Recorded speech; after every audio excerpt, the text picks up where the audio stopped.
สาวหนุ่มวัยหนุ่มจากโครงการมือละทงวันแบ็กเดย์จำนวน7คนได้สำเร็จการฝึกอบรมการรายงานข่าวปัญหาสีเขียวภายใต้โครงการแกมซิลอยู่ที่นครหลวงเวียงจันทน์ในระหว่างวันที่29มิถุนายนหา3กรกฎาคมนี้สาวหนุ่มวัยหนุ่มจิตอาสาจากโครงการมือละทงวันแบ็กเดย์จำนวน7คนได้สำเร็จการเข้าร่วมสุดฝึกอบรมการรายงานข่าวปัญหาสีเขียวสำหรับผู้นำใช้สื่อออนไลน์ทั่วไปภายใต้โครงการแกมซิลที่นครหลวงเวียงจันทน์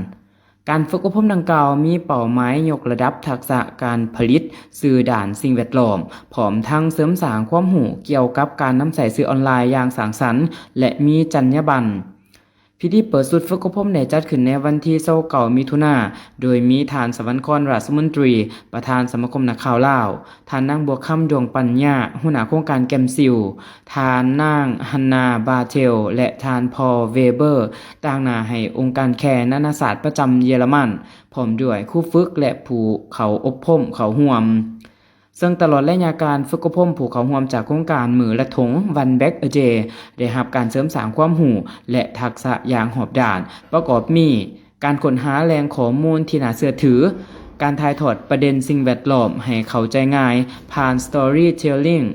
การวางแผนผลิตแคมเปญสื่อสารและการสร้างเนื้อในที่สามารถสร้างผลกระทบต่อสังคมได้นอกจากนั้นผู้เข้าร่วมยังได้เรียนรู้การนำใช้เทคโนโลยีปัญญาประดิษฐ์หรือ AI เข้าในเวียกงานสื่อสารเช่นการผลิตเนื้อในการแปลงข้อความเป็นเสียงการผลิตวิดีโอสั้นตลอดจนถึงการเรียนรู้จรรยาบรรณในการนำใช้สื่อออนไลน์เพื่อให้การนำเสนอข่าวสารมีความถูกต้องโปร่งใสและรับผิดชอบต่อสังคมนอกจากนั้นผู้เข้าร่วมยังได้นำเสนอผลงานที่ได้ลงมือผลิตแท้ทั้งในรูปแบบโปสเตอร์และวิดีโอแคมเปญที่สะท้อนให้เห็นถึงปัญหาด้านสิ่งแวดล้อมในปัจจุบันผ่านมุมมองที่สร้างสรรค์เข้าใจง่ายและสามารถสื่อสารถึงสังคมได้อย่างมีพลัง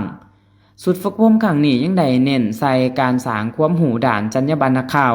การนำใส่ภาษาลาวให้สื่อถูกต้องการผลิตแคมเปญที่คำนึงถึงบทบาททางเพศและการมีส่วนร่วมของทุกภาคส่วนในการปกปักรักษาสิ่งแวดล้อมการสำเร็จการอบรมของสาวหนุ่มวัยหนุ่มจิตอาสาจากโครงการมือละทงวันแบ็กเดย์ทั้ง7คนถือเป็นอีกก้าวหนึ่งของการพัฒนากำลังคนหุ่นใหม่ให้มีความรู้และทักษะด้านการสื่อสารสิ่งแวดล้อมพร้อมนำความรู้ที่ได้รับไปต่อยอดในการผลิตสื่อคุณภาพสร้างความตระหนักรู้ให้สังคมและร่วมขับเคลื่อนการอนุรักษ์สิ่งแวดล้อมอย่างยืนยง